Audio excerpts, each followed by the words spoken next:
O bate-papo de hoje foi muito legal. O técnico Rogério Micali falou sobre os bastidores da conquista olímpica em 2016, sobre Neymar, seleção brasileira e, claro, deu dicas para os Jogos Olímpicos de Tóquio. Curte o papo aí.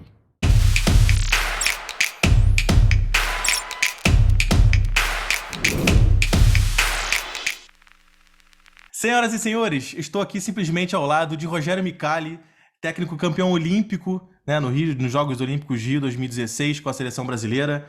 Afinal de contas, os Jogos Olímpicos aí em Tóquio já estão chegando e, como a gente bem sabe, o Brasil precisa de algumas dicas. E se precisa de dica, não tem ninguém melhor para dar essa dica do que o técnico Rogério Micali, campeão, quem venceu pela primeira vez e única até então, né, dessa tão sonhada medalha olímpica. Então, eu quero agradecer imensamente ao Rogério Micali por ter aceito esse bate-papo aqui no 442. Agradecer também ao pessoal da Tudo Comunicação, que fez tudo isso estar acontecendo também, ajudando a gente. E, Micali, seja muito bem-vindo aqui ao 442. Obrigado, Arthur. É um prazer estar aqui falando com vocês, né? Me sinto honrado e vamos conversar. O que você precisa saber aí e eu puder passar, nós vamos tentar.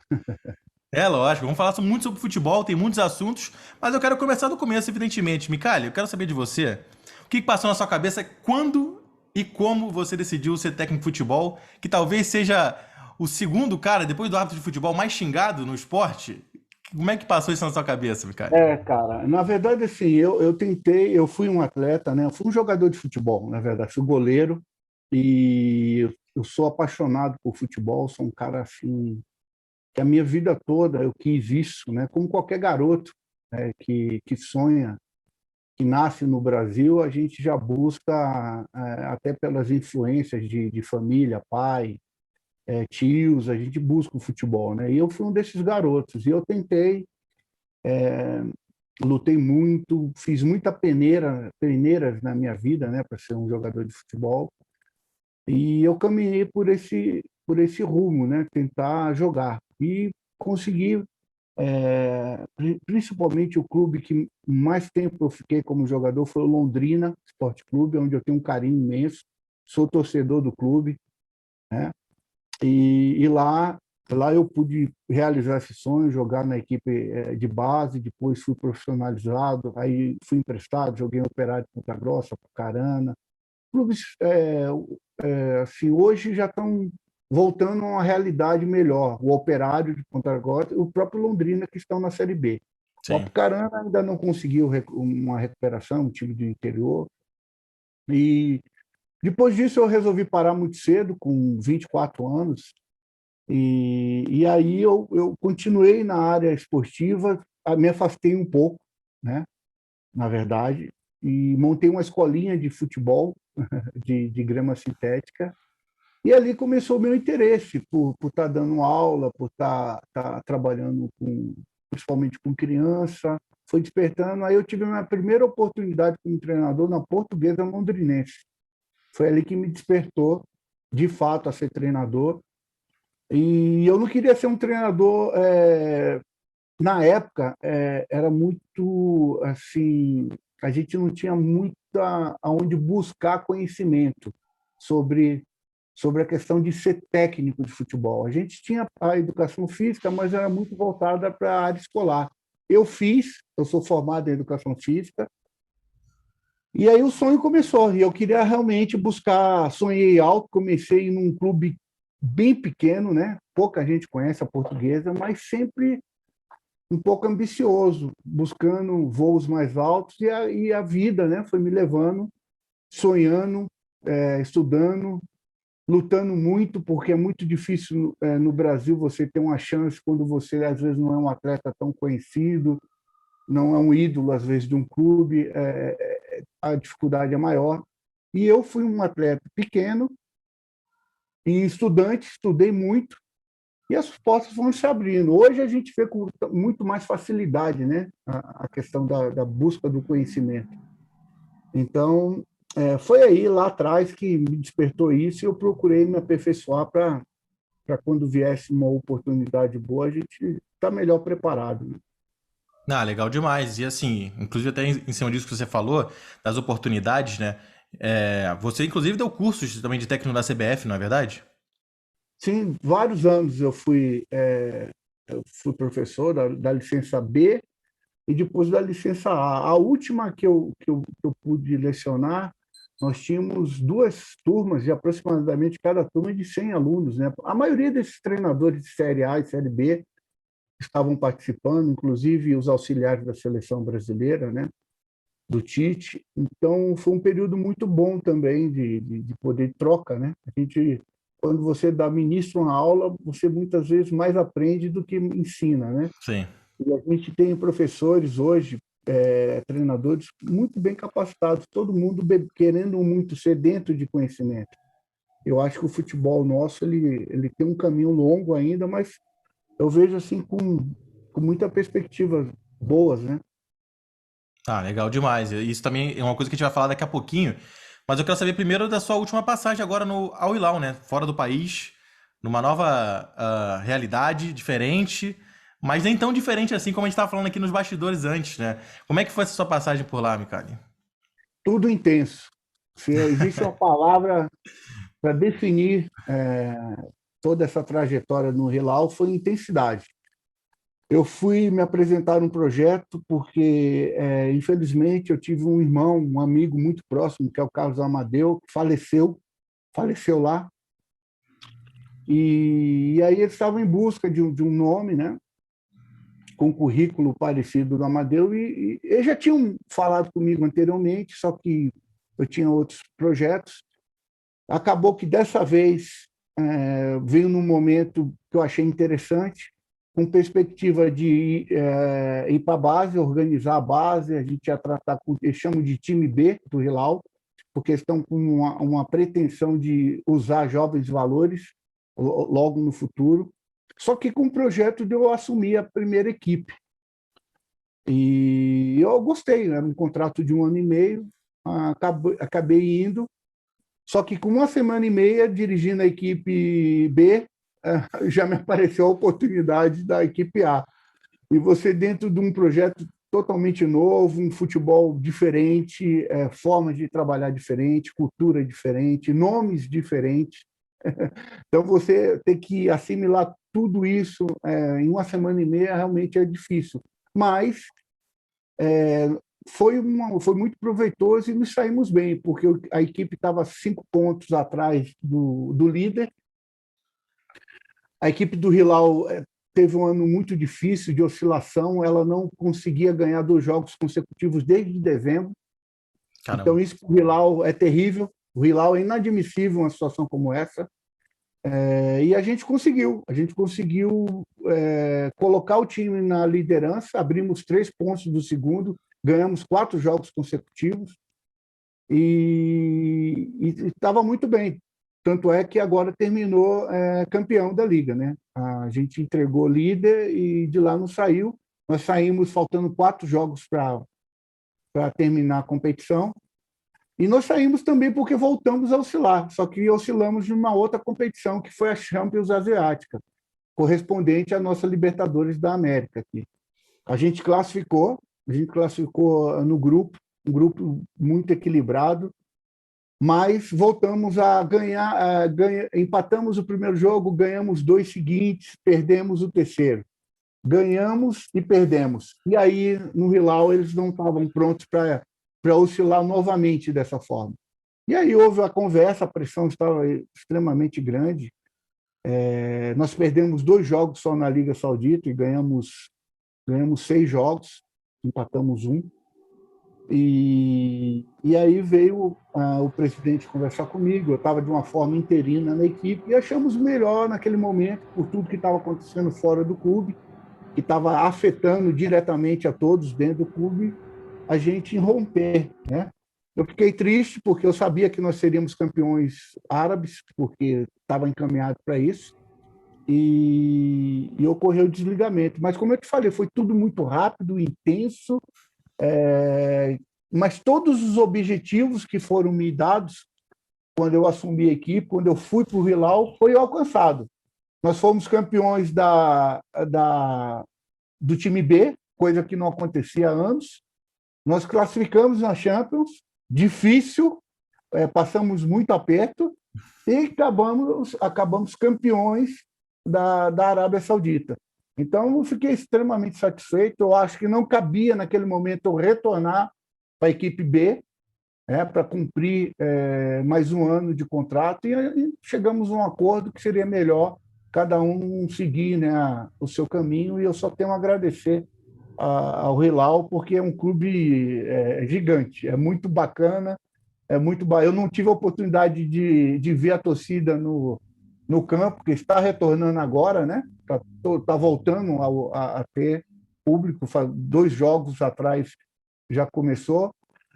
Mas é um mercado muito interessante que eu tenho uma expectativa de retornar para a Arábia, Emirados, Catar, algum daqueles lugares, porque eu gostei muito de disputar um campeonato muito igual, e como eu te falei, foi intenso e muito proveitoso. Não, legal demais. Assim, um campeonato com alto investimento também, talvez por isso que tenha tanta pressão. Por falar em pressão, eu queria te perguntar justamente isso, Micali. Muita gente fala que no futebol brasileiro é uma coisa sobrenatural, essa questão da pressão em cima dos técnicos. Muitos técnicos, durante o Campeonato Brasileiro principalmente, caem. A gente vai falar, inclusive, do primeiro caso que caiu, não sei se você viu, do Alberto Valentim, né? Na primeira rodada do Brasileirão já caí. Então, assim, o que eu queria te perguntar é o seguinte: não é só no Brasil que tem essa pressão sobrenatural nos técnicos? Não, não, não é não. Não, aqui existe o exagero, né? Aqui a gente vê que tem coisas que não têm sentido, né? Porque em vez de você melhorar, você atrapalha o processo. Porque o futebol nada mais é do que qualquer outra área da vida, é processo. Assim como você está fazendo o seu trabalho, você precisa de um processo para chegar onde você quer. E o futebol não é diferente, é como construir uma casa, você tem que ter alicerce, você tem que ir passo a passo para até chegar no acabamento final. Se no meio disso tudo você achar que não ficou legal e quiser destruir, o trabalho vai ser muito maior, como tudo na vida, né? Agora, a pressão é muito grande. O Hilal o Hilal, o Nas, são clubes que são muito grandes lá. O Hilal é o maior. Ele se auto-intitula e realmente é o maior clube da Ásia, né, em termos de investimento. A proporção é como se fosse o nosso Flamengo aqui, né, em Uhum. termos de torcida, de tudo. Então, o investimento é altíssimo, os valores são muito altos, e eles não admitem nada mais do que ganhar, e ganhar sempre, e bem. Então, assim, até o antigo treinador teve uma passagem histórica, foi muito bem lá, mas nesse momento de oscilação, não teve jeito, eu Cai. tive que assumir o lugar do Caio. Então, lá também é uma pressão gigante, gigantesca, o resultado ele vem à frente, não adianta a gente estar falando em desempenho, em processo, porque o que define no fundo, é os resultados, assim como é no Brasil. Só que no Brasil a gente não vê muitas vezes essa questão de lá a Federação Árabe ela tem uma atuação muito forte agora, né? Ela está tendo uma atuação muito forte. Os clubes às vezes atrasam o pagamento, eles Uhum. deixam alguns valores. Só que no final do campeonato, se não acertar tudo que deve, você perde pontos e às vezes até cai de divisão. É o caso que agora lá é o momento desse. A gente vê as notícias, né, que a gente acompanha muito lá ainda, está todo mundo colocando a casa em ordem, porque se não colocar a casa em Não. ordem no próximo ciclo, não vai. Não. E aqui no Brasil não, né? A questão do Brasil, às vezes, de alguns clubes, não é mandar embora, é que eles não mandam embora, não pagam, né? Sim. Simplesmente vai acumulando dívidas e a gente vai vendo cada dia mais aqui o futebol nosso está destruído, né? Algumas equipes, alguns clubes tradicionais estão passando dificuldades ainda que possivelmente, se não fossem tão grandes, gigantes como são, não sairiam dessa situação. Sim, a gente vê o caso, por exemplo, do Botafogo, do Vasco, do Cruzeiro, né? Todos na Série B e vivendo a dificuldade não só dentro de campo, assim, né? Futebol, a questão técnica, né? Mas também, principalmente, financeira. Por isso que está nessa situação. Inclusive, em relação à pressão ainda, eu queria te perguntar sobre o caso também do Abel Ferreira no Palmeiras. Eu não sei se você está inteirado, mas, por exemplo, em alguns meses, né, desde sua chegada, o Abel Ferreira ganhou uma Copa do Brasil e uma Libertadores. E aí ele perdeu 3 finais, né? Perdeu a final lá pro Flamengo, né? Da Supercopa. E aí começou a vir uma pressão, né? Tem como ter pressão num técnico que em alguns meses, Micali, ganha uma Copa do Brasil e uma Libertadores? Não, pela lógica e sendo bem racional e razoável, não teria que ter. Até porque a pessoa não chega a uma final à toa. Né? Você ser finalista de jogo de botão, já você teve algum merecimento para chegar até aquele momento. E o problema cultural nosso é que nós só valorizamos o primeiro colocado, né? A gente não vê a trajetória, né? O que se passa para você poder disputar É como agora a gente viu o final da Champions, né?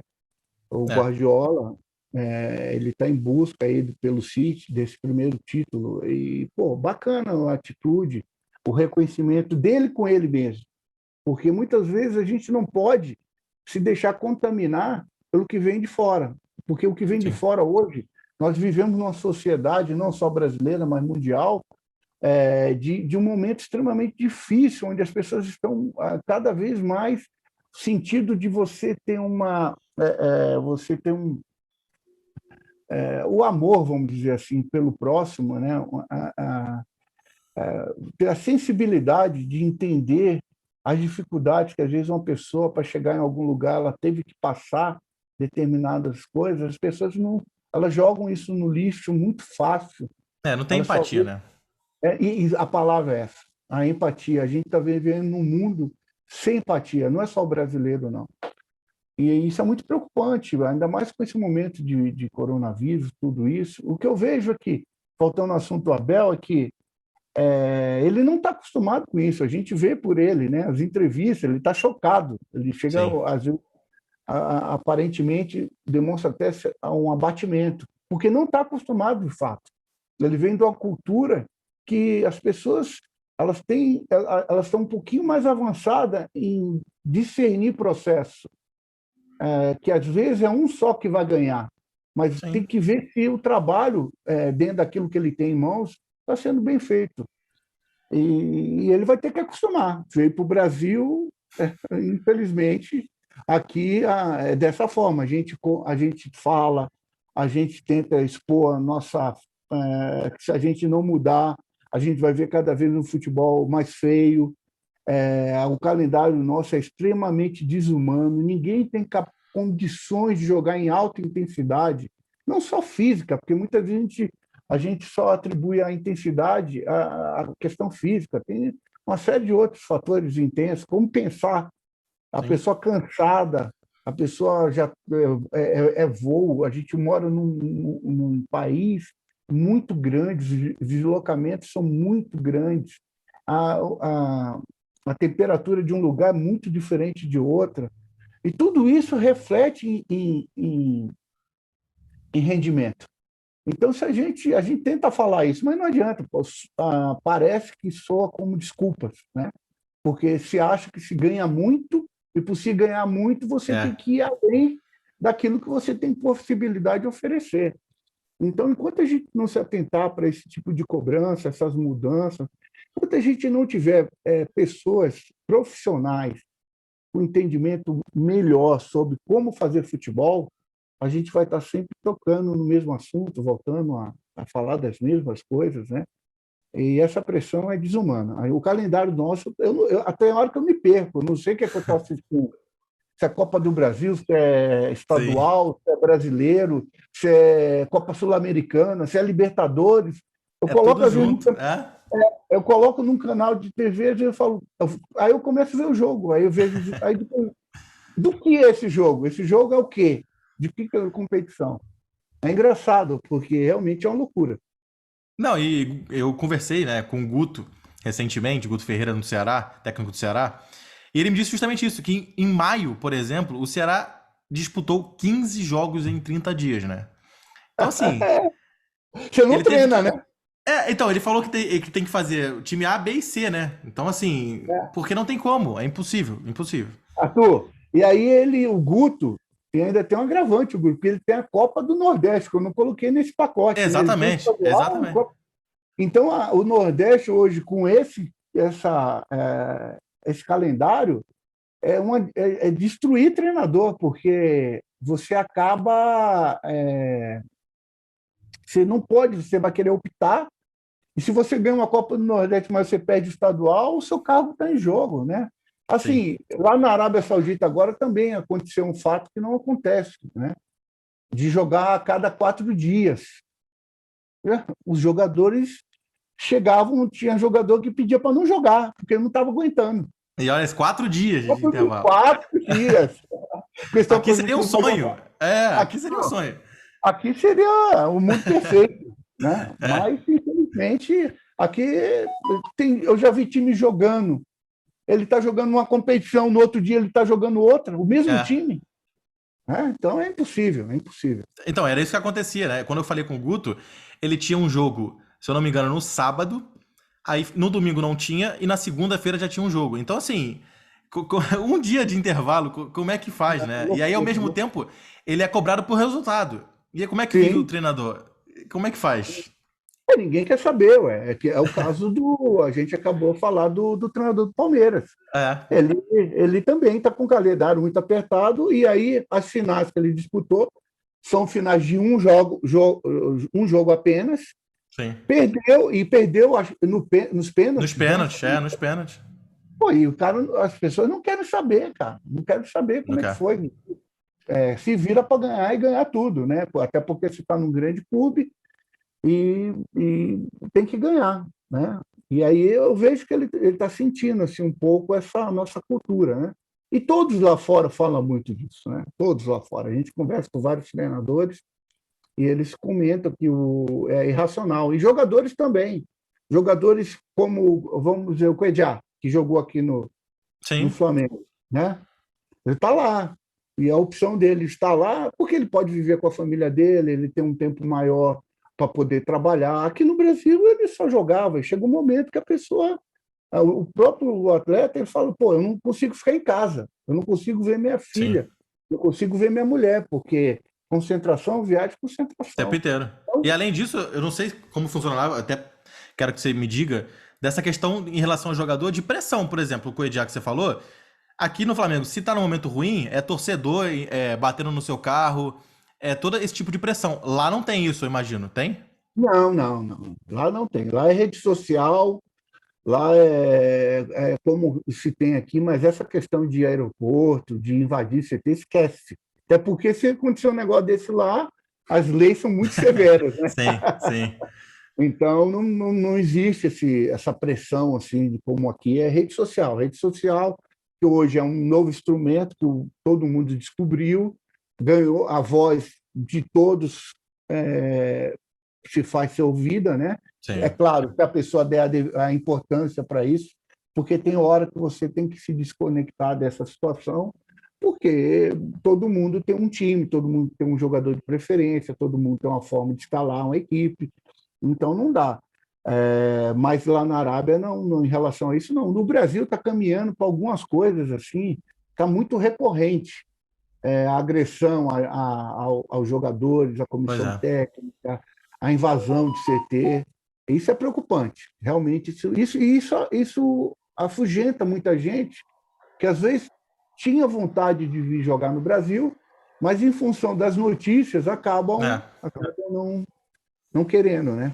Em função de tudo isso. Não, e é uma coisa que eu de verdade não consigo entender, porque não tem um sentido de resultado, né? Porque o cara faz essa pressão, o jogador fica com menos vontade ainda, né? De continuar, de jogar melhor. Então não tem resultado. A impressão que eles têm é que eles fazendo essa pressão vai fazer os caras... Não, é o contrário, perde mais. Eu tive no Paraná Clube, meu último clube do Brasil, 2 invasões no CT no mesmo dia, pelo mesmo período. Dois grupos diferentes invadiram o CT pela manhã. Quase nós não treinamos, porque invadiram, a gente estava treinando, invadiram lá, aí o segundo estava nos esperando subir do campo, para lá em cima, que era a torcida organizada. E aí, desandou mais ainda, o cara, porque era um grupo que não estava acostumado a lidar com aquela situação até então, de resultados negativos. E quando ele perde o apoio do torcedor e vem essa ameaça, eu sei onde você mora, eu sei o que a Sim. sua família faz, acabou, acabou. Aí eles acham que isso vai intimidar e vai fazer o cara render mais, totalmente ao contrário. O cara se sente ameaçado, a família ameaçada. Quem gosta? Quem gosta de ter uma pessoa na porta do seu emprego te ameaçando? Como se isso fizesse você render mais. É uma idiotice, eu não consigo realmente entender, mas, bom, muita gente acha que isso aí pode dar resultado, né? Mas eu Não, até agora, sinceramente, não vi. não existe. É como se fosse, por exemplo, vamos botar aí um cara que trabalha no escritório. Imagina, você tá trabalhando no escritório, aí chega um monte de gente e começa a te xingar. Não existe isso, entendeu? E seu rendimento ali vai melhorar, né? Por exemplo, Não vai. um médico fazendo uma cirurgia de coração, que ele não pode cortar uma artéria que mata o cara. Invade todo mundo ali, olha, nós vamos te matar se as famílias e os torcedores. Se você fizer alguma coisa de errada, a mão dele vai tremer mais ou menos. Pô, muito mais. Pois é. É umas coisas lógicas assim, que a gente acha que na hora de o cara fazer o gol, ele acha que o cara vai acertar o gol porque aquela pressão que ele Não. recebeu vai fazer. Não, é o contrário, cara. Mas faz parte, né? A gente, na verdade, a gente está vivendo num ambiente tão. Assim, as pessoas estão perdendo essa questão de ouvir, né? Saber. Eu, particularmente, não entendo, não concordo, mas tem cara que acha que, desde que não toque ninguém, não seja agressivo, não parta para ignorância de querer. O cara quer fazer a coisa dele, vai. Eu não entendo que aquilo vai resolver, né? Mas nós vivemos num ambiente democrático, né? Eles usam a paixão, né, pra justificar isso, só que não existe, não tem a menor É sentido. verdade. Ô, Micali, por falar em pressão e toda essa questão de cair técnico, enfim, aqui no Brasil, eu quero falar um pouquinho da sua passagem rapidinha aqui no Galo, né? Que também passou por isso, né? Foi uma passagem de 2 meses que acham, né? E inclusive o Guto Ferreira falou isso também, que parece que alguns dirigentes acham que o técnico vai bater a varinha e vai ganhar tudo. Como é que você vai conseguir desempenhar um trabalho em 2 meses, ô Micali? Então, é assim, eu sempre falo, quando eu vou assumir um trabalho, eu sempre coloco, eu sempre procuro ver qual é a expectativa daquela agremiação que eu estou indo, né? Porque a gente vive realidade e expectativa. Aqui no Galo, já faz algum tempo que a expectativa do Galo ela se mantém sempre no topo. O Galo ele quer ganhar, voltar a ganhar a Libertadores e tem aí uma pressão muito grande para ganhar o Campeonato Brasileiro. E, essa expectativa, se ela não for bem gerida, se ela não for bem trabalhada internamente, ela pode virar uma frustração que, em determinado momento, ninguém presta, que passa por lá e não consegue isso, né? E o Galo, assim, eu cheguei da China numa segunda-feira, eu estava na China e a gente ia jogar uma final da Copa do Brasil na quarta contra o Botafogo. Eu não tive tempo de treino, nada. Passei alguns vídeos, até porque a gente estava num momento de muitas competições. Era a Primeira Liga, Copa do Brasil, Sim. Campeonato Brasileiro e Libertadores. A gente tinha a Primeira Liga, que era algo que não tinha até então. Bom, não fomos bem, perdemos o jogo lá, um jogo normal, caímos fora da Copa do Brasil. Na sequência, a gente tinha um jogo do Brasileiro, ganhamos fora, inclusive, do Curitiba, e foi assim. A semana a gente tinha uma média de 2 a 3 jogos que você não conseguia treinar. Você se organizava, até porque o desgaste dos atletas já era grande. Nós tínhamos um elenco naquela época já veterano, a maioria dos jogadores já de uma idade muito avançada, aonde o cara não conseguia jogar 2 jogos na semana, e se jogasse, ele não poderia treinar, porque se treinasse, ele não conseguiria jogar. Então, Cara. você tem que administrar tudo isso. Fizemos um jogo contra o Jorge Wilson para ganhar, tivemos gol anulado, empatamos, caímos fora.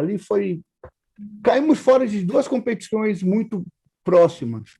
Sim. Já a expectativa, aquilo que eu falo, altíssima de ganhar tudo, porque foi vendido para a torcida que, pela formação do elenco, é um elenco que contava com Robinho, com Fred, com Elias, Fábio, Sim. tinha o Léo, o Rocha, o goleiro era o Vitor. Era um elenco veterano, mas formado com a ideia de que aquele elenco tinha que ganhar tudo. E não aconteceu. Né? Quando nós começamos a treinar, a verdade é essa, nós ficamos 5 jogos sem perder. Quando começamos a ganhar. Mas aí ganhamos muitos jogos da Primeira Liga, que chegamos à final da Primeira Sim. Liga. Aí eu fui mandado embora na véspera da final. Nós começamos a recuperar dentro do brasileiro. Aí veio uma oscilação. Depois de 5 jogos invictos, nós perdemos em casa por Vitória, que naquela época era o melhor visitante de todos os times. Vitória não ganhava em casa, mas ganhava todos os jogos fora. E aí veio a demissão. Aí eu entendi, eu falei para o presidente, presidente, nós estamos vindo de 5 jogos sem perder. Agora que nós começamos a treinar e mudar alguns. Mas aí a pressão da torcida, aquele ano era um ano que o Atlético não ganhava em casa, a gente tinha muita dificuldade de ganhar em casa, e aí mudou. Então, assim, 2 meses realmente, com tantas competições, é como o Guto deve ter falado, é inviável, porque você não treina. Aí você muda de treinador, o treinador era o Roger, por sinal, um excelente trabalho. Sim. Eu acho que foi errado ter mandado o Roger embora, o Roger tinha feito todo o alicerce daquele time, né? E você chegou com um treinador no meio de 4 competições e achar que com a vara mágica você vai mudar tudo, não é muito difícil. O Jorge Jesus oscilou, gente. Sim. O Jorge Jesus oscilou quando ele chegou no Flamengo. Se ele não ganha do Atlético Paranaense, se eu não me engano, nos pênaltis, ele já estava ali eu acho que ele perdeu para o Atlético Paranaense, ele ganhou um outro jogo nos pênaltis, que ele saiu da Copa do Brasil. Sim, ele saiu da Copa do Brasil e quase saiu da Libertadores para o Emelec. Eu acho que foi esse jogo, se eu não me engano. Foi o Emelec né? que foi nas pênaltis, é isso. E porque ele vinha de resultados que não estavam sendo consistentes. E a pressão. Ele ganhou aquele jogo, deslanchou e virou o que foi no Flamengo. Sim. Então, só que o Jorge Jesus ele teve um mês para trabalhar a equipe. Porque foi na Copa América que ficou parado ali, ele teve um períodozinho para trabalhar. Você trocar um treinador no meio de 4 competições, sem um mínimo de trabalho, já não digo que um mês vai fazer algo, mas já é algo, já você pode introduzir. Mas um mês de trabalho direto, exatamente. Direto, exatamente. Não é um mês de um monte de jogo junto. Não é um mês de 15 jogos, né? É isso. Como o Guto falou. Não é um mês, você está um mês no trabalho. E aí tem alguns repórteres que eu acho engraçado, quando falam assim para mim. Você já aconteceu várias vezes, né? É normal, é praxe. Assim. Um mês de trabalho. E você com uma média aí de 10 jogos, 12 jogos, né? Todo mês. 10 jogos. Ô, Micali, você acha que o seu time já está com a sua cara? Aí, pô, com a minha cara, tipo, um mês e 10 jogos dentro do mês. Cara, você treina quantos dias nisso aí? Não treina. Dependendo onde você for jogar, por exemplo, se você está no Paraná e você está disputando uma Série B, que você tem que viajar lá para o Nordeste, você tem que viajar para o Norte, tem que viajar para o Centro. Você sai um dia antes, cara. E viagem de Série B não é aquela viagenzinha. A viagem de Série B é de madrugada, muitas vezes. Você nem descansa. Você acaba o jogo, o seu voo é 2, 3 horas da manhã. Então, o momento de recuperação do teu atleta, ele está sentado no aeroporto esperando o voo, dentro do avião. Aí, no outro dia, você perdeu o dia de recuperação. Você não pode dar treino, porque se você der treino, aquele cara vai machucar. Vai estourar. Você vai para o regenerativo, você vai descansar, e aí você tem mais um dia de preparação. E esse dia você não pode dar absolutamente nada, porque dá 48 horas do jogo. 40 horas é o momento mais crítico do atleta, e você já tem jogo. Então, assim, é o que eu falo, é mágica. Você tem que pedir a Deus todo dia aí que...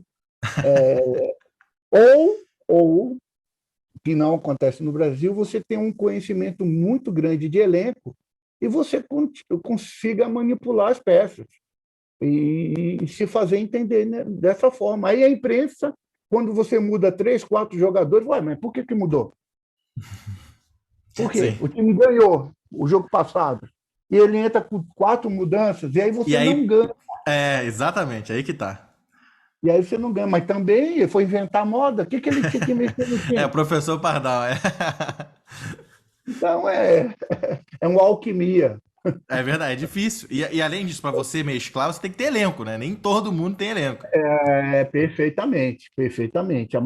Os clubes menores, eles não. Olha, tem alguns clubes que eles têm. Você acha que o elenco tem 25, 27, e o treinador usa 14, que são Sim. jogadores que realmente ele acha que tem condição de utilizar. E às vezes não quer dizer que um elenco inchado é certeza que você vai poder utilizar. Então, realmente, mas a gente é muito bem pago, né, como dizem, para a gente É, resolver isso, né? é verdade. E, Micali, você falou um pouco do Londrina, né? Que é o seu clube, que você é torcedor, né? E eu Sim. quero saber de você, se você, agora pensando no futuro, né? Agora você está no Brasil, está em Minas, você está planejando, o telefone já tocou aí, você está aberto, como é que tá? Não, então, já tive algumas sondagens, um clube da Arábia, de Dubai, né, me procurou, mas ele está disputando a Série B, ele não conseguiu, foi o Giba. Mas a gente não chegamos nesse, achamos melhor aguardar um pouquinho. Existe uma possibilidade ali também nos Emirados Árabes de alguns clubes. Eu estou esperando alguma coisa também da Arábia Saudita, né? Gostaria muito de retornar àquela região, a região da Ah, Ásia. Tem outros mercados lá também. Em função de ter trabalhado no Hilal, isso abre várias portas, né? Naquela região. Eu acho que nós brasileiros precisamos voltar a ter mercado, porque senão está muito inchado internamente.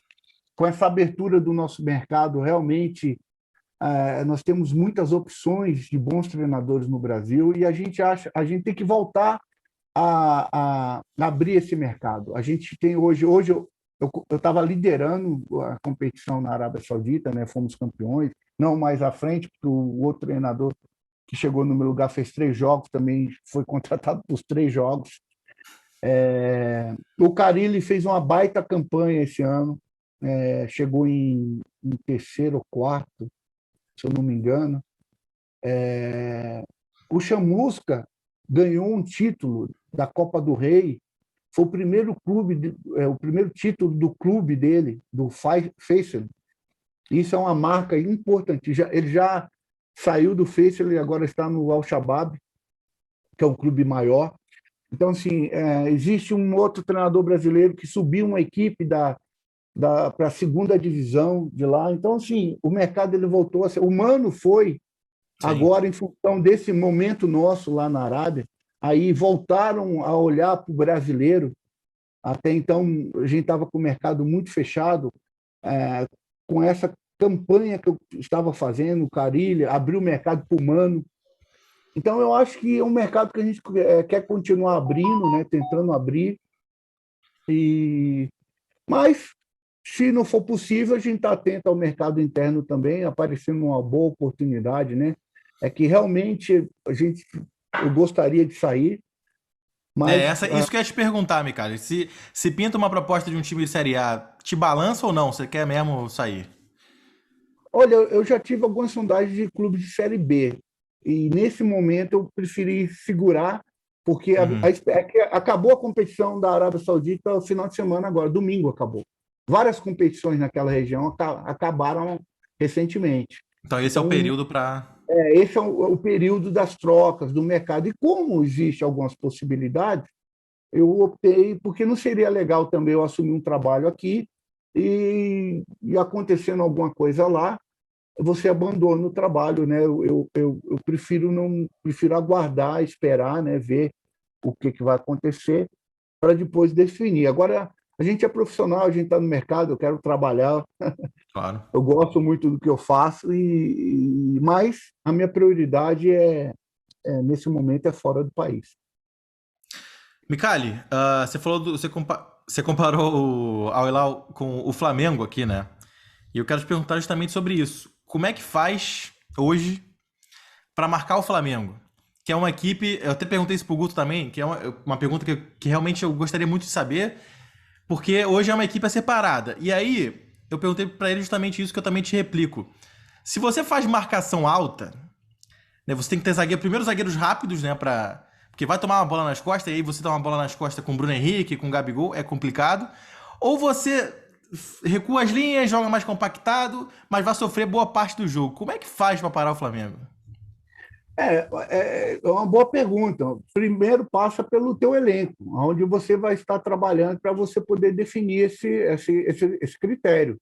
Se você se o seu elenco tem zagueiros rápidos de boa recuperação e se você tem uma linha de frente também intensa que possa pressionar a saída de bola, apesar que a saída de bola eu sou suspeito de falar do Flamengo porque Rodrigo Caio Sim. e o Arão, né, que era volante, o que eu levei para a seleção olímpica.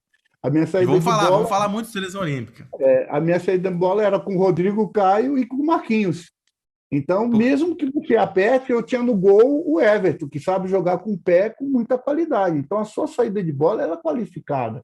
Mesmo que você aperte em bloco alto, eles estão preparados para achar um entre linhas, né? Romper as linhas com um passe vertical muito facilmente. Eles E não se se apertam. passa, e se Já passa dessa era, pressão, um abraço, né? já era, porque aí você tem a Arrascaeta, você tem o outro, o Diego, Arrascaeta, Gerson, o Diego, o Gerson, e eu tô o falando Everton mais da Ribeiro. o Everton Ribeiro, porque esses caras, quando acham o passe vertical, eles acham lá na frente. É, Eles não metem no volante, não. E aí você entrou no Everton, Arrascaeta, você tem Bruno Henrique e Gabigol verticalizando, dando profundidade, já era. Então, assim, o Flamengo, ele é um time hoje que você para marcar, você precisa ter um elenco muito forte, bem escolhido, porque ele tem saídas. Se você marcar em bloco baixo, ele tem um bom jogo apoiado também, ele tem um bom jogo em bloco alto, ele tem amplitude, muitas vezes com os dois laterais, em sim. algum momento eles vão achar essa infiltração. Então, eu particularmente com o Flamengo hoje, dependendo, às vezes, talvez uma linha de cinco atrás, para você tirar essa amplitude dele. Agora, uma linha de cinco atrás, geralmente você vai marcar em bloco baixo. Sim. Vai ter equipes, eu, por exemplo, quando estava no Paraná, eu fiz a primeira vez uma linha de cinco contra o Renato, que o time do Renato era, em termos de posse de bola, era um momento ímpar deles, né? E a Sim. gente conseguiu empatar o jogo 0-0, mas tivemos chance ainda, tivemos umas 5 chances de contra-ataque no jogo. Mas um time como esse, que muda pouco, muito bem estruturado, qualidade de jogadores acima da média, nossa. A estratégia ela vai ter que, ainda mais em relação aos demais elencos do futebol brasileiro, nesse momento a estratégia ela vai ter que se fazer prevalecer muito, jogar por aquela situação que o Sim. treinador e a equipe têm como objetivo, o único objetivo, para poder, se for jogar de igual para igual, hoje o Flamengo está muito entrosado, né? E seria complicado. E assim, até em cima disso, porque a gente fala muito que o tic-tac, enfim, a gente tem até o exemplo do Guardiola na época do Barcelona, agora no Manchester City, de que é um futebol mais bonito, talvez, um futebol mais vistoso, passe, né, não sei, 800 passes por jogo, enfim. Mas também, em contrapartida, tem essa questão de você entender, né, a estratégia. E a gente viu isso na final da Champions agora, do Chelsea jogando com uma linha de 5 sem a bola, e mesmo assim conseguiu segurar o Manchester City e numa achada lá fez o gol e segurou o resto do jogo e foi campeão da Champions League. Então, assim, não é só tentar jogar o que todo mundo tá tentando aí, tem que ter mais posse de bola, tem que ter 60% de posse de bola, Não. 65%. É estratégia, né? Na verdade, assim, você tem uma ideia de jogo, você vai trabalhar a ideia, tem alguns alicerces da ideia de jogo, daquilo que vai nortear o teu trabalho. Eu tenho 5 pontos que eu gosto, que eu tenho como alicerce da minha ideia de jogo. E dentro desses alicerces, você tem as variações. Necessariamente, eu não tenho acompanhado o Chelsea, mas às vezes eles podem jogar sem a linha de 5. Isso não Sim, vai interferir em nada. Os alicerces, a ideia de jogo do treinador.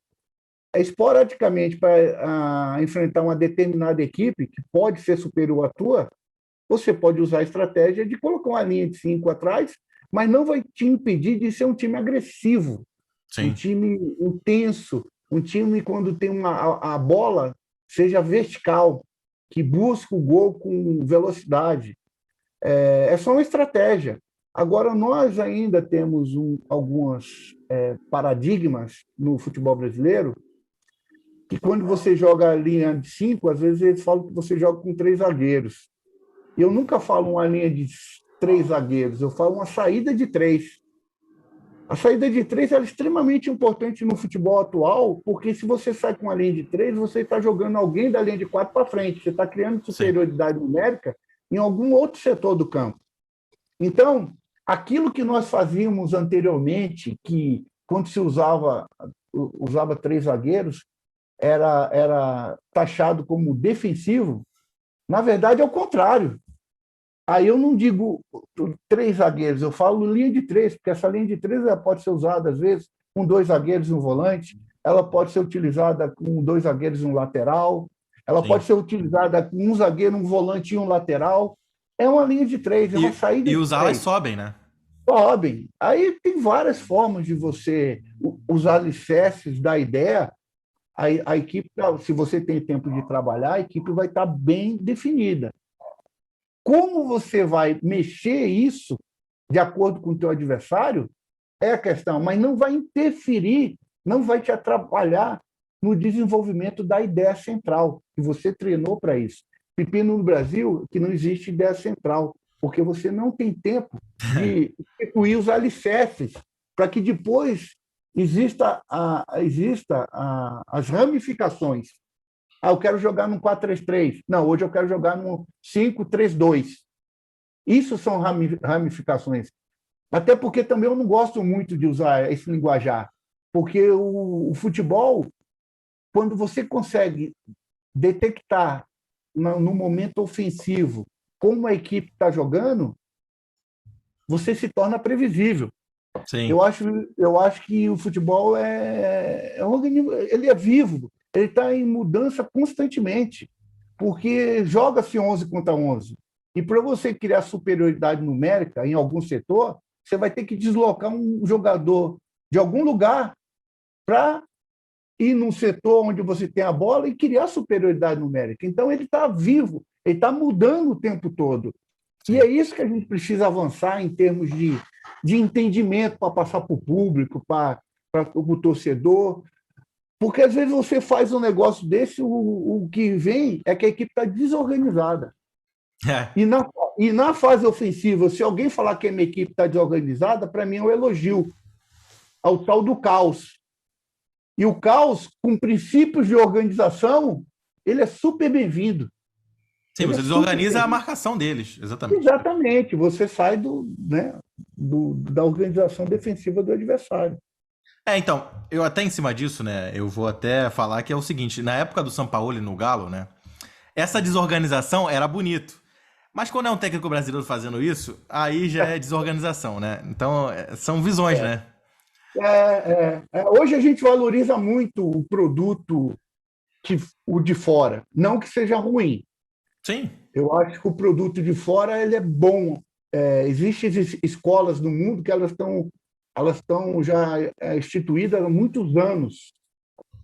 A nossa escola, como eu te falei, quando eu comecei a querer ser treinador, eu não tinha onde beber. Eu tinha sim. que me virar. Aí eu fui simplesmente, olha, eu me formei em educação física, eu sou formado na PRO do Brasil. Aí eu fui fazer estágio na Federação Alemã, Espanhola, Portuguesa, conheci Bayern de Munique, Porto, Benfica, Barcelona, Real Madrid, e muitas escolas. Eu fui, não fiquei lá 2 dias, eu Sim. fiquei mais de 60 dias estudando. E isso me ajudou muito até a enfrentar a Alemanha. É Então, verdade. assim, existe muita. Não é demérito dizer que a gente despertou agora para a questão curricular do futebol. A gente tem um conteúdo acadêmico voltado ao futebol. A gente era muito empírico. Agora nós estamos estudando mais. Só que tem escolas que estão na nossa frente. Necessariamente não quer dizer que elas são melhores que a gente, porque o brasileiro, por toda a dificuldade que ele tem, que encontra dentro do seu país, ele tem uma questão de adaptação muito rápida, coisas que algumas escolas não têm. É o que a gente estava falando do treinador do Palmeiras. Ele realmente está Sim. assustado com essa cobrança, porque é uma coisa para ele, assim, não cabe, né, com tudo isso. Mas assim. Então, Micali, eu queria justamente te perguntar, primeiro, perguntar sobre a Copa América, por exemplo, que está acontecendo agora, vai acontecer, né, com os dias, né? E tá criando toda essa polêmica em relação a isso por conta da situação, né, de relação ao Covid aqui no Brasil. A Argentina, que era a sede junto com a Colômbia, desistiram. E o que você pensa sobre isso, Micali? A gente tem condições de receber a Copa América? É benéfico? Não é para o país? Ou, como algumas pessoas estão defendendo também, alguns campeonatos já estão acontecendo aqui, então mais esse não teria problema? Ou teria problema? O que você pensa sobre isso, Micali? Não, eu vou ser assim, eu não vou ser hipócrita. Eu vou falar o seguinte: se está jogando futebol dentro do país, mais um jogo de futebol dentro do país não vai mudar nada, né? Se existe vários campeonatos, não estamos falando de um campeonato só, estamos falando de várias competições sendo feitas. Se você traz mais uma, isso, hipocrisia. Eu não sou muito daquele de ir no fluxo, muitas vezes, do politicamente correto, Sim. né? O certo hoje era não ter jogo nenhum, se fosse Sim. para levar. Agora, se existem jogos, eu não sei por que um jogo pode e outro jogo não pode. Qual que é a diferença de um jogo para outro? Se o tempo é o mesmo, se a estrutura é a mesma, a logística é a mesma. Não sei. Se vai fazer agora as Olimpíadas no Japão, o mundo Sim. todo, por que não pode ser feito? Esse é o meu pensamento. Se eu sou contra ou a favor, sinceramente, eu não tenho uma opinião definida em relação a isso, porque eu acho que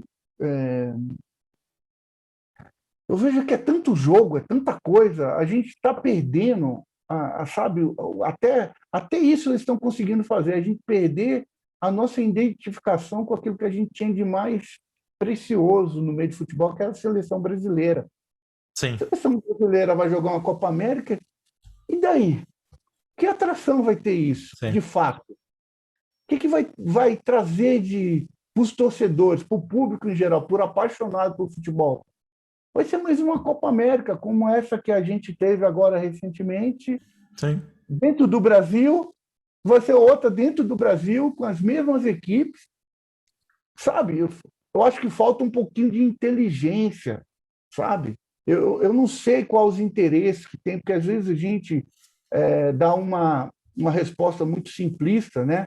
Muito rasa, só em cima do sentimento, mas a gente não sabe o que tem por trás, em termos de estrutura, de pessoas que envolvem pessoas, os interesses, que existe muito interesse, principalmente de federações.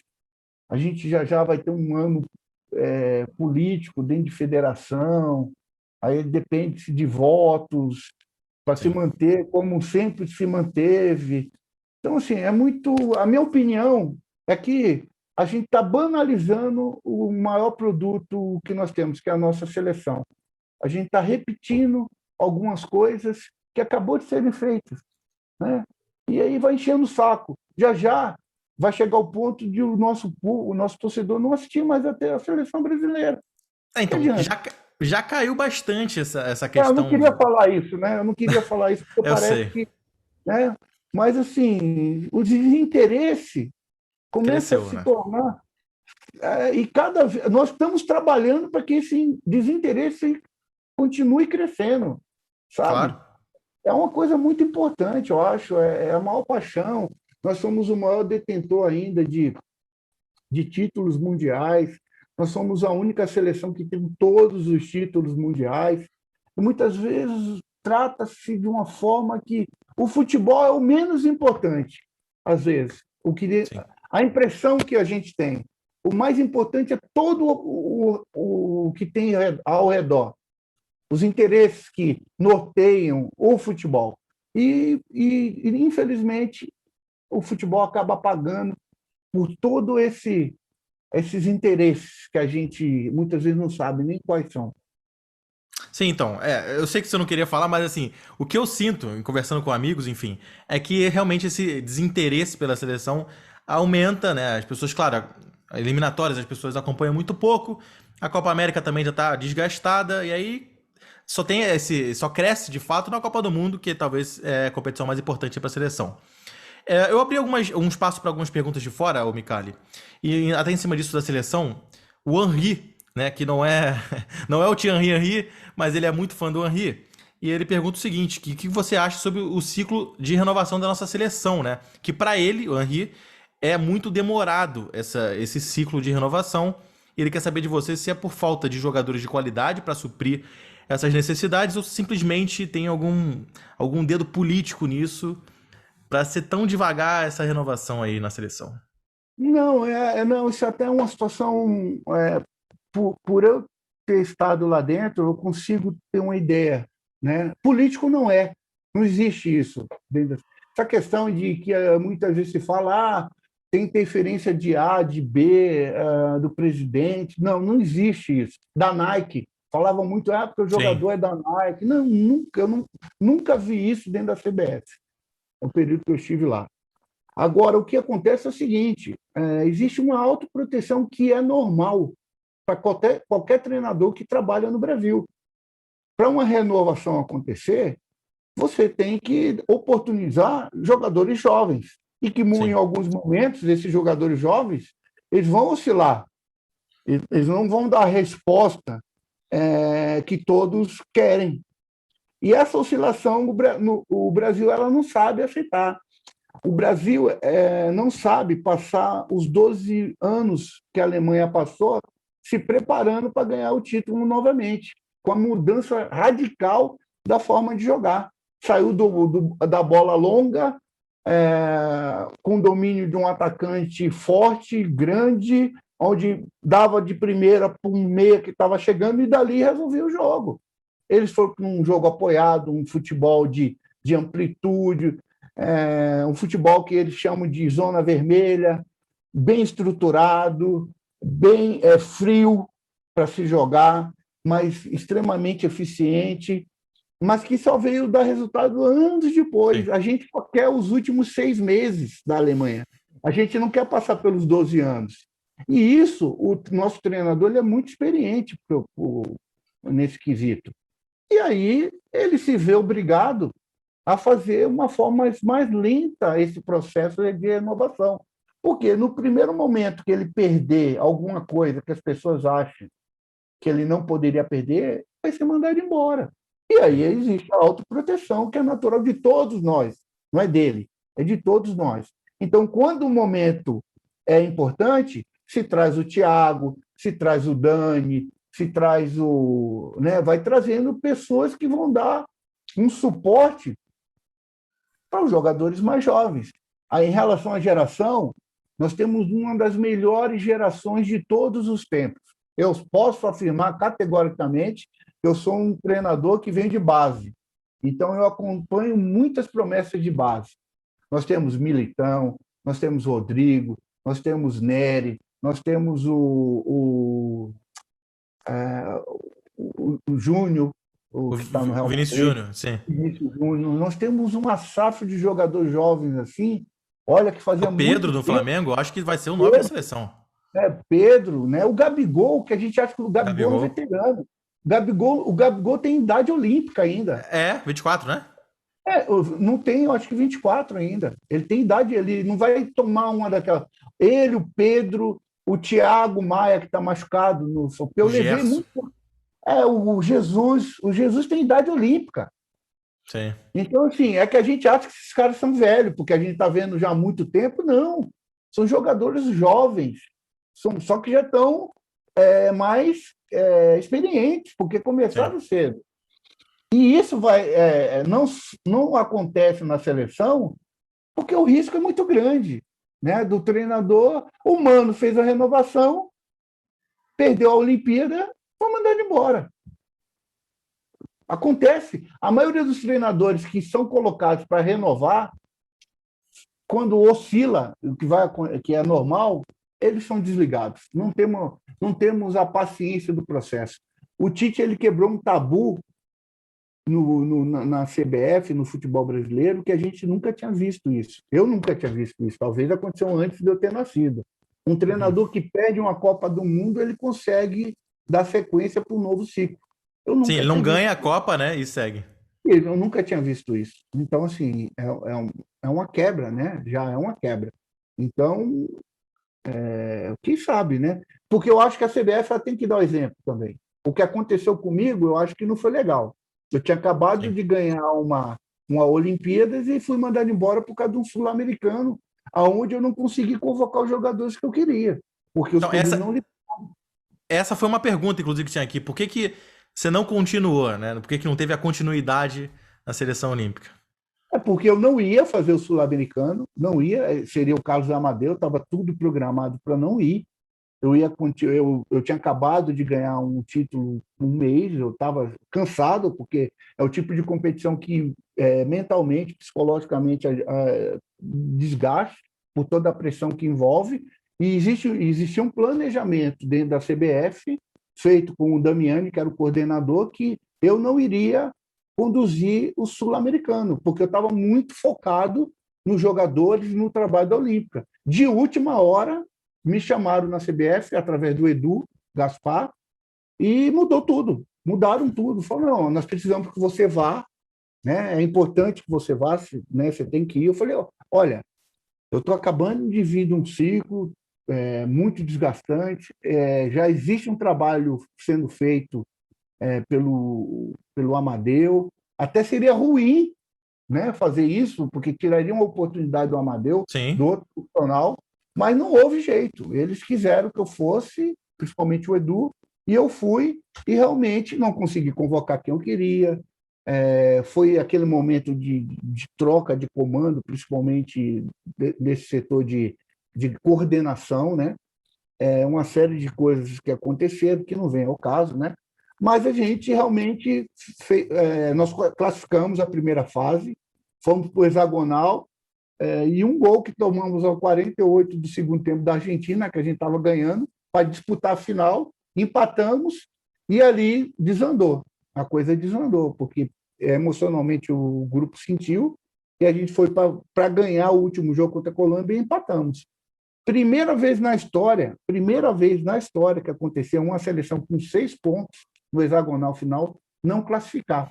Foi o caso com a gente. Então, vários fatores aconteceram e perdemos um jogo naquilo lá. Perdemos para o Uruguai com 2 jogadores a menos. Estava ganhando de 1-0, 2 jogadores a menos. Foram expulsos os 2 zagueiros, perdemos um jogo no hexagonal. Caímos fora. Então, não avaliaram o contexto, né? Sim. Simplesmente o resultado. E da forma que foi, eu achei que não foi bacana, né? Mas Não, bola claro, para o que eu não entendo, né, e até as pessoas que perguntaram aqui, é que você conseguiu, a gente vai falar agora também de seleção olímpica, você conseguiu a medalha que ninguém conseguiu. E tivemos gerações assim incríveis, com jogadores incríveis, e ninguém tinha conseguido esse feito. Aí você consegue, e aí como você mesmo relata aqui, você vai para um campeonato que você não estava nem preparado para isso, né? Não estava nem sabendo disso, que você iria para lá. E aí você é demitido. Então como é que você demite um técnico que conseguiu uma coisa inédita num trabalho na seleção olímpica? Então, assim, são coisas que realmente não dá pra entender, que passa um pouco de amadorismo na fase que eu espero que tenha passado, né, da seleção. por isso que eu acho importante essa sequência do Tite, né? Demonstrou pelo menos uma nova forma de pensar, porque não aconteceu só comigo, aconteceu com o Amadeu também.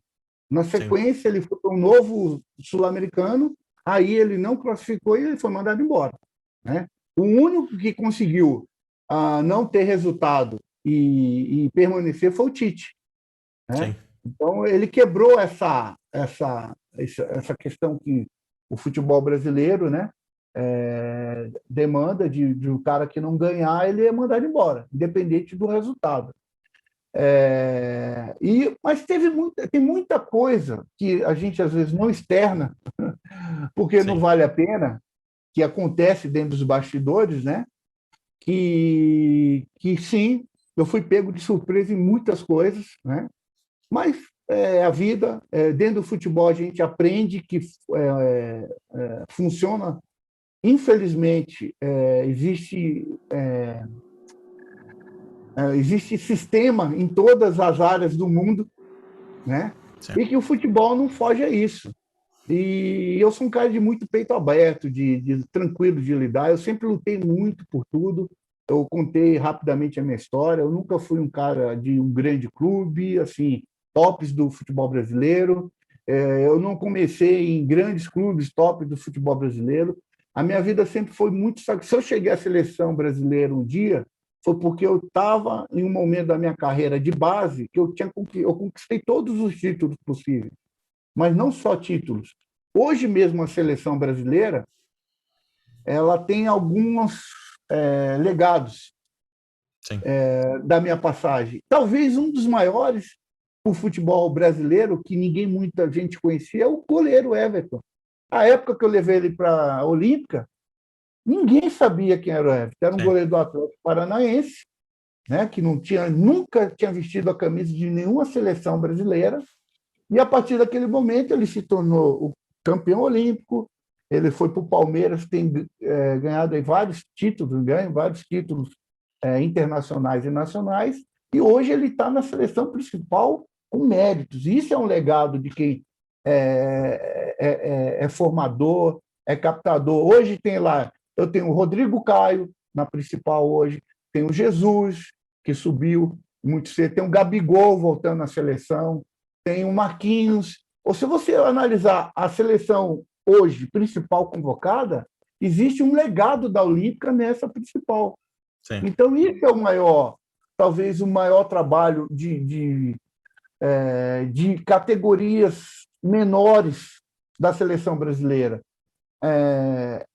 Alguns desinformados da imprensa, quando nós ganhamos o título olímpico, existe um grande, eu não vou citar o nome do cara porque é chato, mas existe um grande comunicador no Brasil, comentarista, né? Que ele falou assim: pô, ganhamos da equipe C da seleção da Alemanha. Cara, isso é uma falta de informação gigantesca, porque aquela seleção olímpica alemã, a minutagem daquela equipe Sim. jogando junto era infinitamente superior à da nossa. Infinitamente. E hoje, 3 jogadores daquela seleção são titulares do Bayern de Munique. Só isso. Eu tô querendo até pegar aqui a escalação, exatamente quando você fala.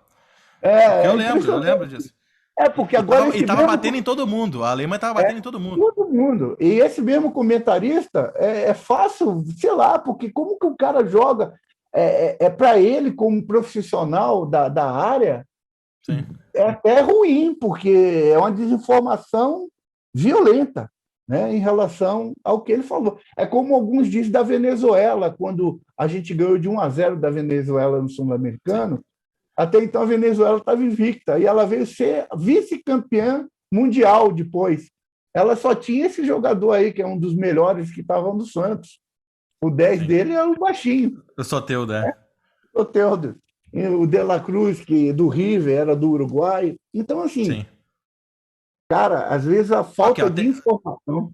Não, então, eu tô com a escalação aqui que jogou a final contra o É, Brasil, né? vai lá, Então, você assim, vai. o goleiro Horn era um goleiro que tava jogando no Colônia, se eu não me engano, na época. Então, Bundesliga, tá? O Klosterman também era muito conhecido. O Nicolas Sully, que joga, é o zagueiro do Bayern de Munique. Hoje já, né, garantido aí. O Ginter já era um jogador muito conhecido. Os irmãos Bender, né, que jogava no futebol alemão.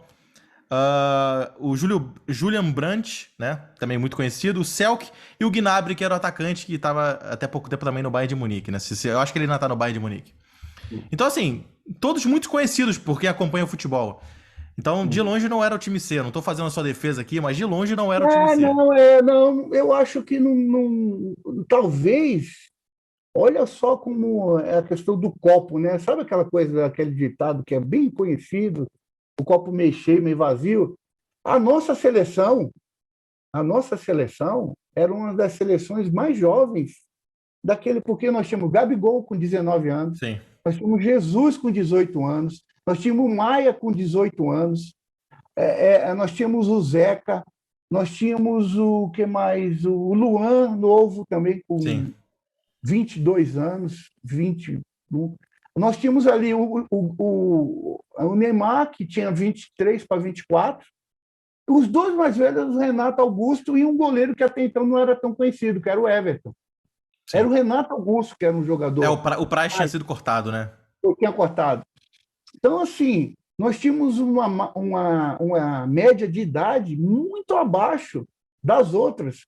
E parecia que nós éramos a seleção principal. Sim. Hoje a gente vê que realmente levamos alguns jogadores que... Isso, porque eu não levei o Fredinho, eu não levei o goleiro, que é o que joga no City, que fez toda o Fred é o do Manchester United, né?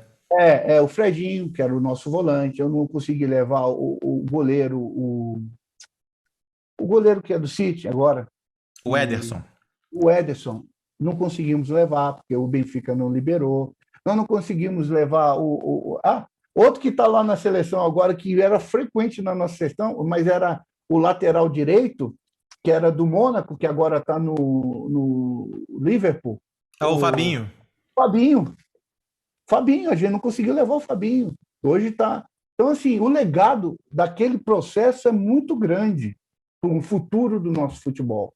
Sim. E assim, só que até então, aquele momento, a nossa minutagem, por exemplo, o Zeca não tinha rodagem de Brasil, Sim. o nosso lateral esquerdo, que era do Galo, também não tinha rodagem, o Everton, o Douglas Santos, é verdade.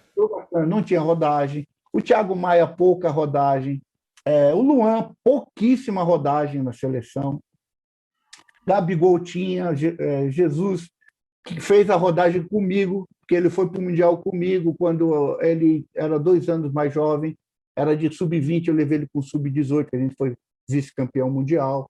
Então, assim, a nossa minutagem era infinitamente inferior à da Alemanha. Só que esses dados é nosso também, né? A gente que é mais técnico, a gente vai em busca de tudo para você ter todos os dados ali para ver com quem você está lidando, né?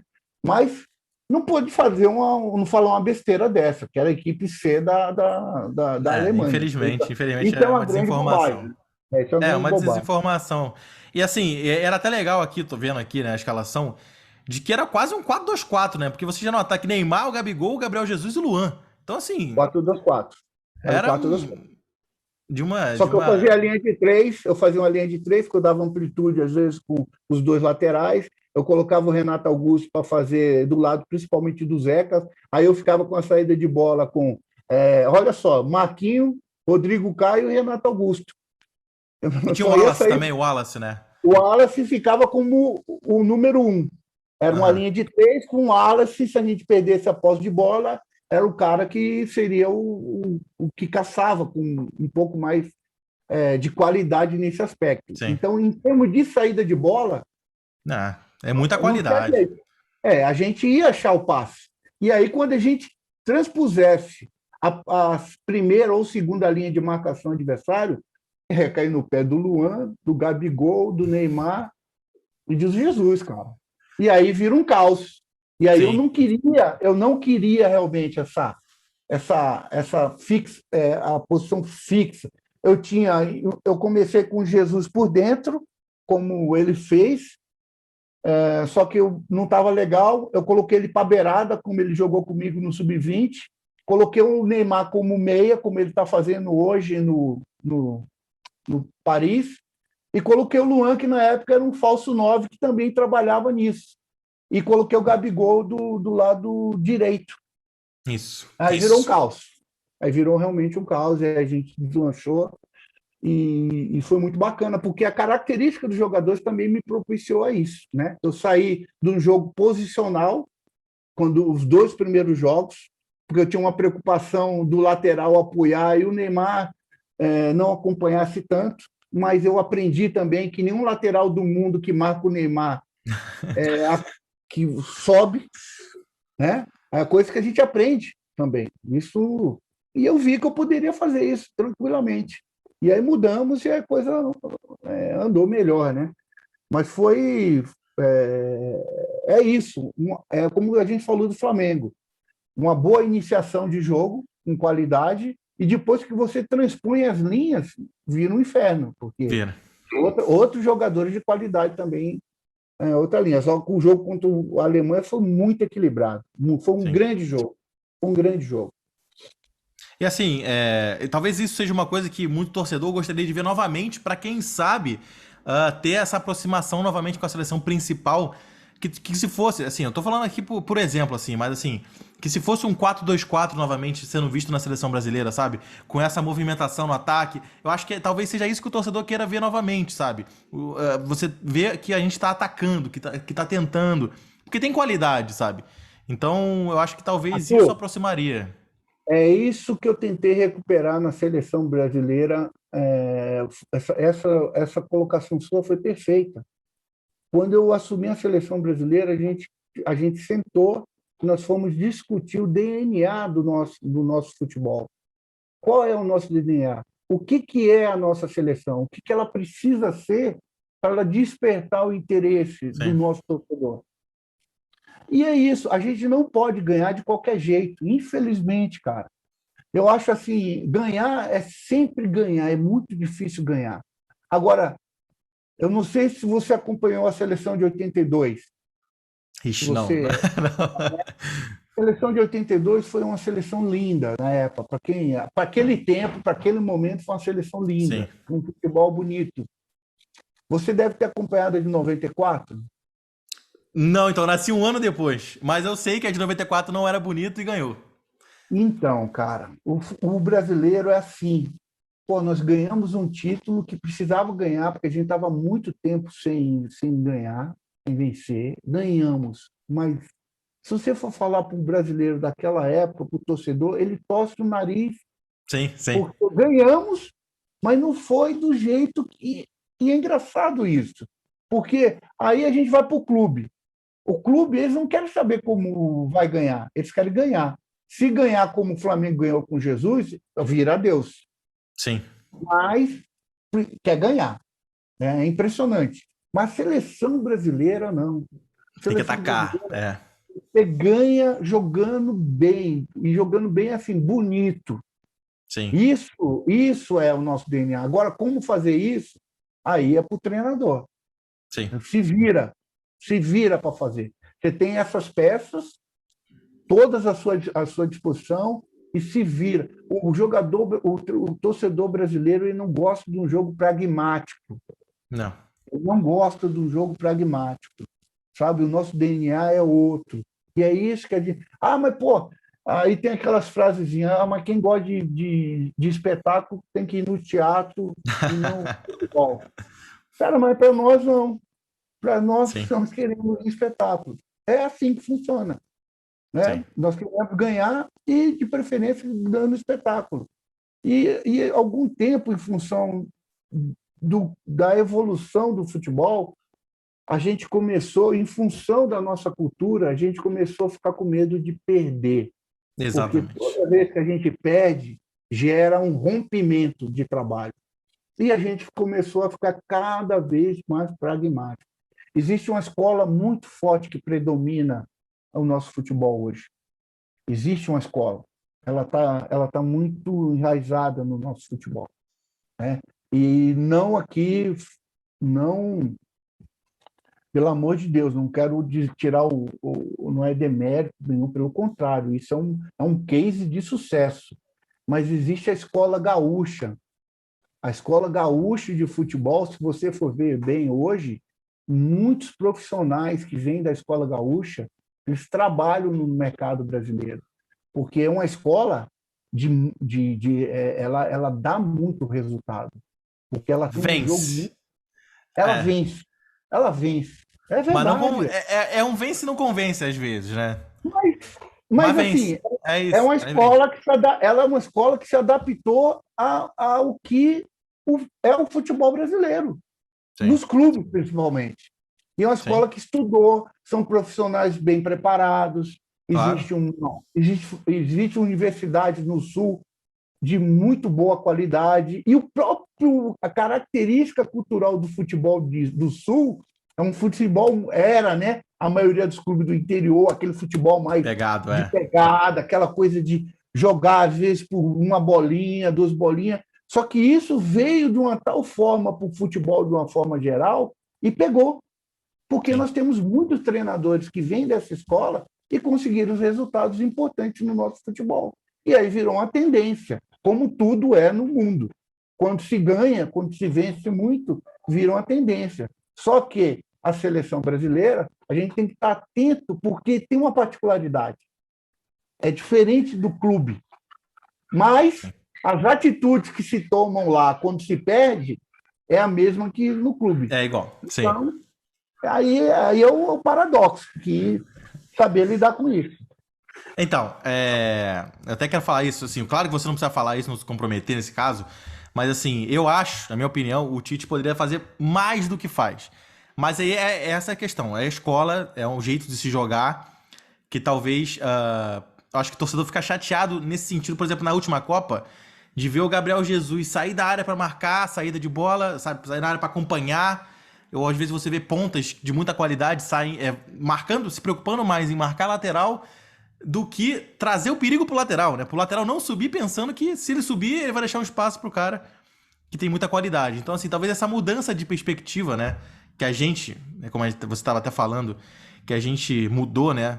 Que talvez o medo de perder que impedisse da gente realmente jogar do jeito que a gente gostava de jogar. Me lembro da seleção, por exemplo, de 2006, que não ganhou, né? Perdeu lá pro Zidane, da França do Zidane. Mas que você lembrava do Quarteto Mágico, de Kaká, Ronaldinho Gaúcho, Adriano e Ronaldo. Então, assim, é claro, o torcedor gosta de ganhar, mas é isso que você falou. Na seleção, talvez o torcedor goste mais de se encantar. Se ganhar, maravilhoso, claro, melhor ainda. Mas ganhar encantando, talvez o torcedor esteja precisando disso para se aproximar. E, Micali, eu já tomei muito tempo seu aqui, o papo foi fluindo, mas eu quero saber de você só sobre o Neymar. O Neymar, ele é diferente mesmo? Ele é, ele é. Você ter o Neymar na sua equipe, cara, eu que trabalhei, tive essa oportunidade de trabalhar com um cara desse nível e trabalhei com vários outros. Você ter um cara desse na tua equipe, ele realmente, em algum momento, ele vai fazer alguma coisa diferente, cara. Ele treina muito para isso. Ele sabe que ele é muito cobrado, que Sim, querem muito dele, né? Tudo é proporcional. Quanto mais você tem, mais cobrado você vai ser. E ele é um desses caras. Ele tem muito para dar e ele é muito cobrado. Porque a expectativa, aquilo lá que a gente falou no início, expectativa e realidade. sim. Às vezes a gente coloca muita expectativa em determinados jogadores que ele não tem para dar, né? Não é o caso dele, né? O Neymar ele tem para dar. Então as expectativas, por isso que é um dos jogadores mais bem pagos do mundo, né? Sim. Porque ele realmente ele resolve. É um cara extremamente profissional no dia a dia de trabalho, é um cara que você não precisa ficar cobrando, porque ele sabe daquilo, o que ele é, como ele precisa estar para render o que ele rende, porque se ele não render o que a expectativa tem em cima dele, ele vai ser muito cobrado. Então, o cara já tem a noção exata do que ele é. Então, dia a dia, treino, intensidade. Às vezes você tem que falar para ele parar. Neymar, segura um pouquinho. Bater falta, bater pênalti, porque às vezes fica lá batendo 30 faltas. Bate um Nossa, monte e de que pênalti. saudade. Mas foi isso que salvou o Brasil na final, por exemplo. Cara, na Exatamente. final, enquanto a Colômbia, É, 2 gols de falta. Então, assim, mas o cara treina. Não sim. é. Hoje, é raríssimo se ver um jogador, depois de um trabalho, bater falta. Até por causa da É, fisiologia, até por causa do calendário, por tudo aquilo que nós já discutimos, o sim. cara entra para campo. Às vezes está programado o cara nem correr. O cara só precisa se ajeitar taticamente para enfrentar o adversário. Se para bater uma falta, então, o fisiologista vai olhar e falar, cara, se você bater 10 faltas, se você repetir esses 10 gestos aí consecutivos, vai abrir, entendeu? Então, assim, uma coisa vai levando a outra.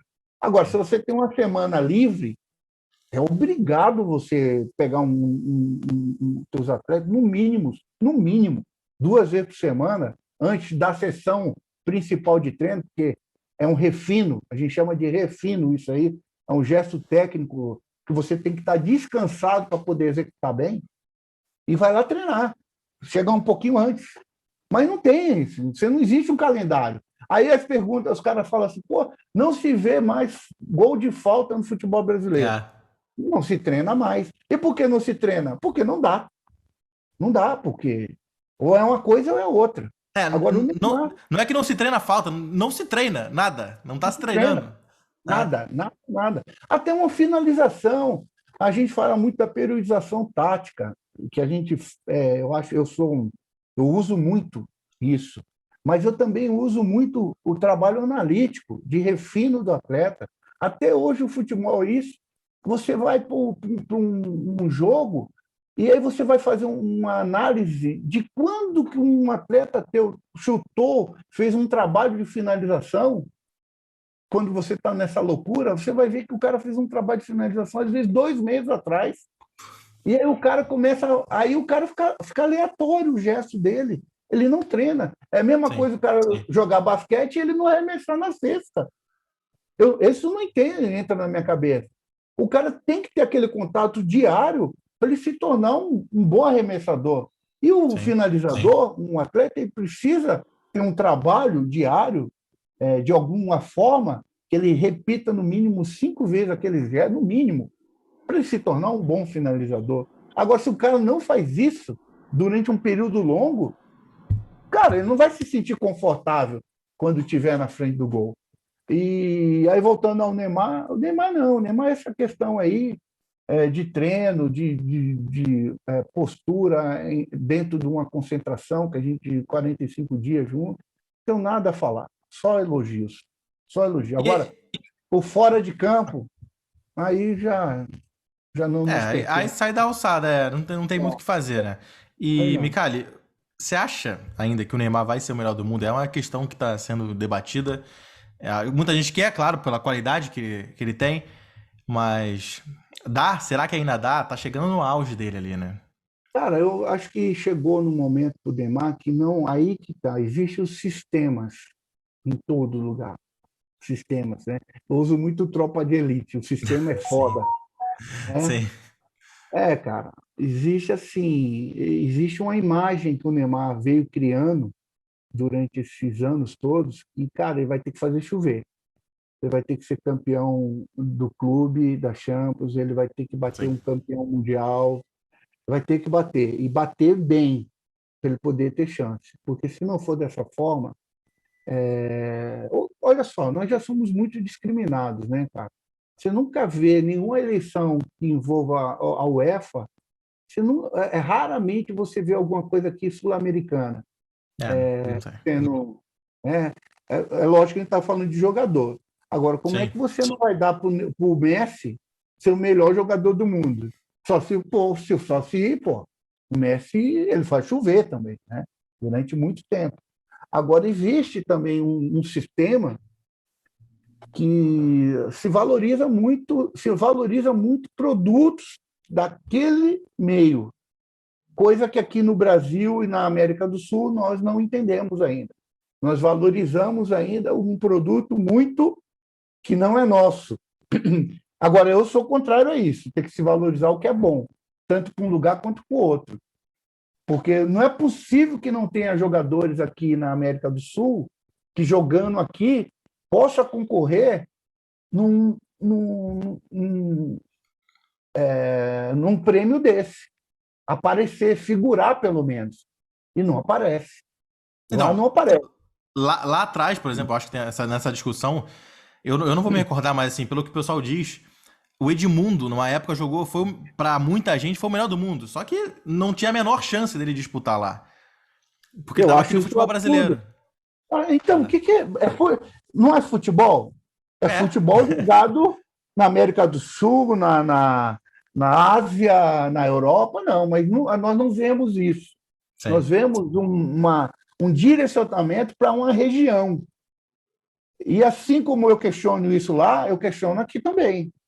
O certo seria não existir isso, o futebol globalizado, como é.